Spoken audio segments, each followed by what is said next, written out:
সাংবাদিকতা হলো সমসাময়িক পরিবেশের অবিরাম পরিবর্তনের একটা দর্পণ।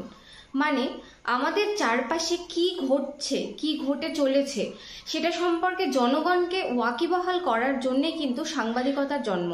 অর্থাৎ সাংবাদিকরা বিভিন্ন ধরনের চারপাশের রাজনীতির এবং বিভিন্ন জনরের খবর সংগ্রহ করে পাঠকদের কাছে পৌঁছে দেন, যাতে পাঠকরা সমস্ত বিষয় সম্পর্কে ওয়াকিবহাল হতে পারেন।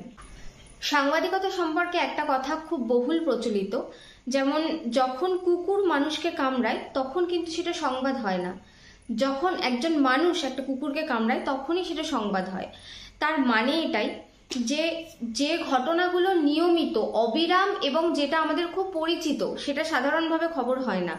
খবর সেটাই হয় যেটা অপরিচিত এবং যেটা খুব একটা ঘটে না, যে ঘটনাটা আমাদের মাথায় ক্লিক করে, যে জিনিসটা স্বাভাবিক নয়, সেটাই কিন্তু খবর।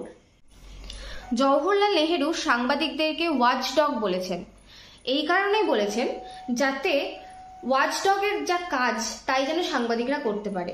মানে যখন আমাদের সামনে কোনো দুর্ঘটনা ঘটবে, কোনো অবাঞ্ছিত ঘটনা ঘটবে, সাংবাদিকরা যাতে বার্ক করে কোনো রকম সিগন্যাল দিয়ে যাতে জনসাধারণকে এটা বোঝায় যে এটা ভুল বা এটা ঠিক নয়। ঠিক যেরকম একটা বিশ্বস্ত কুকুর তার প্রভুকে কোনো রকম অসুবিধে হলে বা কোনো রকম অনৈতিক কিছু ঘটলে জানায়, ঠিক সেরকমই বার্ক করে। ঠিক সেরকমই সাংবাদিকরা যেন ওয়ার্ক ডগের ভূমিকা পালন করে, বার্কিং করে, মানে বার্ক করে, যাতে জনসাধারণ বুঝতে পারে যে এখানে কিছু ইললজিক্যাল এবং কিছু ভুলভাল ঘটনা ঘটছে।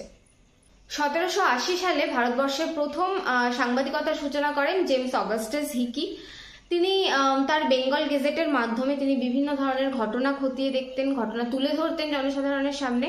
তাই হিকিকে সাংবাদিকতার জনক বলা হয়। খবর পরিবেশনের ক্ষেত্রে আমাদেরকে বেশ কয়েকটি জিনিস মাথায় রাখতে হয়, যেমন খবরের অবজেক্টিভিটি, তারপরে হচ্ছে খবরের ডিস্টেন্স, তারপরে খবরের ক্লিয়ারিটি, অথেন্টিসিটি, তারপরে হচ্ছে ভিশন, খবর যাতে রং চড়ানো না হয়, এক্সাজারেশন যাতে না হয়, সেই জিনিসগুলোর উপরে নজর দেওয়াটা কিন্তু একজন সাংবাদিকের ভীষণ বড় কর্তব্য। সাংবাদিকতা বা সাংবাদিকদের সবসময় নির্ভীক হওয়াটা অনেক বেশি প্রয়োজন, যাতে সংবাদ পরিবেশনের ক্ষেত্রে কোনো রকম এক্সাজারেশন বা অতিরঞ্জকতা না আসে, কোনো রকম মিথ্যের আশ্রয় যাতে কাউকে না নিতে হয়। সংবাদ যাতে জনসাধারণের মধ্যে অথেন্টিক বা একদম সত্যিটা প্রকাশিত হয়, ফলে কোনো রকম ভুল বোঝাবুঝি বা মিসকনসেপশন যেটাকে আমরা বলি সেটার কোনো জায়গা না তৈরি হয়। সংবাদ পরিবেশনের ক্ষেত্রে একটা বিশাল বড় ভূমিকা পালন করে ডিস্টেন্স। মানে কোনো সংবাদপত্র বা কোনো সংবাদ চ্যানেল কোন ধরনের খবর পরিবেশন করবে সেটার ক্ষেত্রে কিন্তু লোকেশন একটা খুব ইম্পর্টেন্ট পার্ট। যেমন আমরা অনেক সময় মানুষের এটা সহজাত প্রবৃত্তি যে মানুষ তার বাড়ির পাশের ঘটনা সম্পর্কে জানতে অনেক বেশি আগ্রহী। যেমন আমাদের বাড়ির পাশের ঘটনা বা আমাদের পাড়ার কোনো ঘটনা জানতে আমরা যতটা আগ্রহী, অন্য দেশে বা অন্য রাজ্যে কি ঘটনা ঘটছে সেটা সম্পর্কে জানতে আমাদের আগ্রহটা অনেকটা কম। তাই সংবাদ পরিবেশনের ক্ষেত্রে আমরা কোন জায়গার খবর তুলে ধরছি এবং কোন জায়গার খবর পরিবেশন করছি সেটা আমাদের কাছে অনেক বড় একটা বিষয় হওয়া উচিত।